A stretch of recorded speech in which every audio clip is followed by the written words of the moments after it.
বল্টু, আমি তোকে অনেক ভালোবাসি বলে তোকে মাঝে মাঝে একটু মারি।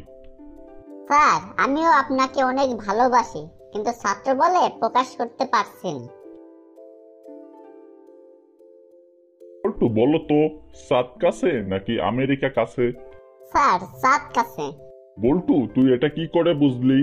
স্যার, চাঁদ তো এখান থেকে দেখা যায়, কিন্তু আমেরিকা তো এখান থেকে দেখা যায় না। তার মানে চাঁদই কাছে।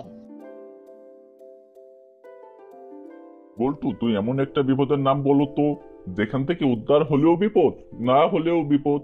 স্যার, যেমন ধরেন আপনার লুঙ্গিতে আগুন লেগেছে, এখন খুললেও বিপদ, না খুললেও বিপদ।